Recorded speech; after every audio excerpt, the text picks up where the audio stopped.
My name is Robert, but everyone calls me Bob. I'm 80 years old, and I want to tell you about something that happened 6 months ago that changed how I see everything. My best friend died.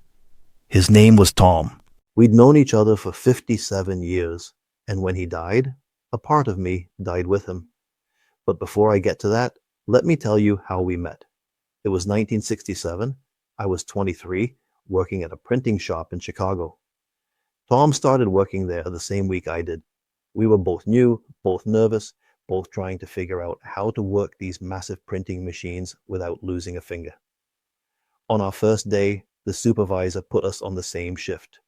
We worked side by side for 8 hours, barely said 2 words to each other. But at the end of the day, he asked if I wanted to grab a beer. I said, sure. That beer turned into 57 years of friendship. We didn't have some grand story. We were just 2 regular guys who met at work and stayed friends through everything. Through marriages and divorces, through kids being born and growing up, through all the regular stuff that life throws at you. Tom got married in 1969. I was his best man. I got married in 1971. He was my best man. His wife, Linda, and my wife, Carol, became friends too. We'd have dinner every Friday night, play cards, just talk. Nothing fancy, nothing exciting, just 2 couples spending time together. When I think back, I realize how lucky we were. Not because anything special was happening, but because we had something most people never find: steady friendship. The kind where you don't have to perform or impress anyone. You just show up and you're yourself. Tom and I worked together at that print shop for 12 years. Then in 1979, the shop closed. I found work elsewhere. Tom went to work for the city. We didn't see each other daily anymore, but we still had our Friday dinners. We still called when something happened. In 1985, my father died. Tom didn't say much at the funeral. He just stood next to me, put his hand on my shoulder. That was enough. When you lose someone, you don't need speeches. You just need someone to stand with you. In 1992, Tom's son got into trouble, ended up in jail for a year. Tom blamed himself. I told him the same thing he'd told me years before. Sometimes bad things happen, and it's not your fault. His son turned his life around eventually, got clean, got married, has 2 kids now. Tom was so proud of him. The thing about friendship is you don't realize how important it is until you're older. When you're younger, you think friends are just people you have fun with.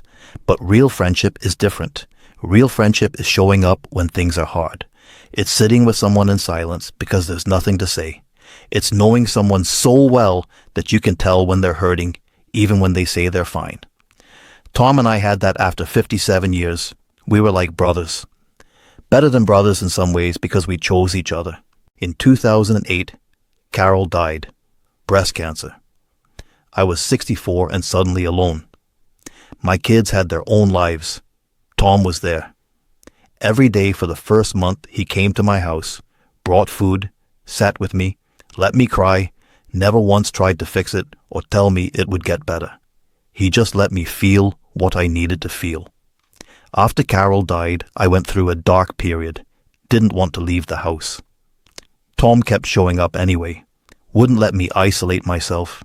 He'd say, "Come on, Bob, let's go get lunch."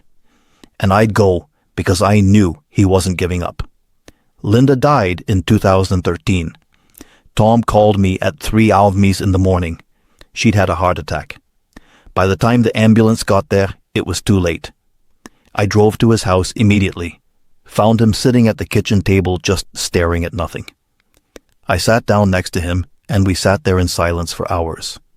There was nothing to say. He knew I understood. I'd been exactly where he was. After Linda died, Tom and I saw each other even more. We'd meet for breakfast twice a week, Tuesday and Thursday mornings at the same diner we'd been going to for 20 years.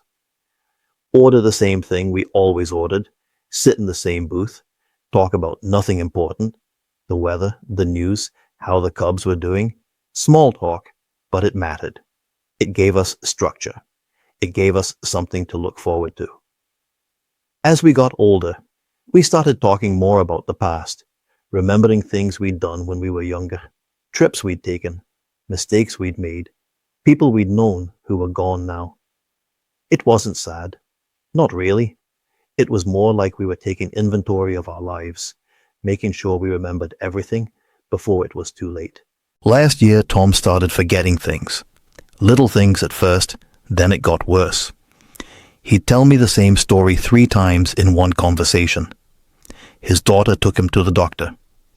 Dementia, early stages, but it was there. Tom was terrified of losing himself. I told him what he told me years ago. We deal with what we're dealt. The last 6 months were hard. Tom declined faster than expected. Some days he knew who I was, some days he didn't, but I kept showing up Tuesday and Thursday mornings at his house. Sometimes he'd recognize me, sometimes he wouldn't. It didn't matter. I was there.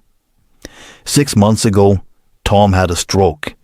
He was in the hospital for 2 days before he died. I was there when it happened, held his hand, told him it was okay to let go, and he did. I'm 80 years old now. I've lost a lot of people in my life, my parents, my wife, friends, but losing Tom was different. Tom was the last person who remembered who I used to be. He was the last person who knew all my stories, the last person who could laugh with me about things that happened 40 years ago. When Tom died, a whole part of my history died with him. After his funeral, I realized something. Most of my life, I took our friendship for granted. I assumed Tom would always be there, always available for breakfast on Tuesday mornings, always ready to listen when I needed to talk, always there. And now he's not. And I can't get that time back. Here's what I want you to understand. Whatever age you are, whatever stage of life you're in, friends matter. Real friends. The ones who show up when things are hard. The ones who know you better than you know yourself. Those friendships are rare, and they require effort. They require time. They require showing up even when it's inconvenient. I see people today and everyone's so busy, so focused on their careers, or their families, or their own problems, that they don't make time for friends. They think they'll do it later. They think they have all the time in the world, but you don't. Time runs out. People die. And one day you'll realize you're alone, and all the things you thought were so important didn't matter at all. Tom and I had 57 years together. 57 years of Friday dinners and Tuesday breakfasts and phone calls, and just being there for each other. And it still wasn't enough. I still wish I had more time. I still wish I'd appreciated it more while I had it. If you have a friend, a real friend, not just someone you know, but someone who's been with you through the years, call them, make plans, show up, don't wait, don't assume you'll have time later. You might not. After Tom died, I thought about all the times I could have called him but didn't. All the times I was too tired or too busy or just didn't feel like it. All the time I wasted because I thought we had forever. We didn't. Nobody does. I'm still here. I wake up every Tuesday and Thursday morning and for a split second I forget. I think about heading to the diner to meet Tom, and then I remember he's gone, and I sit in my house alone and wonder what I'm supposed to do with all this time I have left. My kids tell me I should make new friends, join a club or something, but I'm 80 years old. I don't want new friends. I want my friend, the one who knew me for 57 years, the one who understood me without me having to explain, the one who stood by me through everything. You don't replace that. You just learn to live with the hole it leaves. So, here's my advice, and I mean this with everything I have. Don't take your friends for granted. Don't assume they'll always be there. Don't put off getting together because you're busy or tired or stressed. Make the time. Show up. Be present. Because one day, one of you won't be here anymore, and all you'll have left are the memories and the regret for all the time you wasted. Tom taught me a lot over the years. He taught me how to be a better friend, how to listen, how to show up, how to just be there. And now that he's gone, I'm trying to pass that on. Not to replace him, but to honor him, to make sure that the way he lived his life meant something. If you've got someone in your life who's been there through it all, tell them you appreciate them. Don't wait for the right moment. The right moment is now. Pick up the phone, send a message, make plans, because life is short and people you love don't stick around forever. I miss Tom every single day. I miss our Tuesday and Thursday breakfasts. I miss our phone calls. I miss just knowing he was there. But I'm grateful. Oh, grateful that I had 57 years with a friend like that. Grateful for every conversation, every meal, every moment we shared.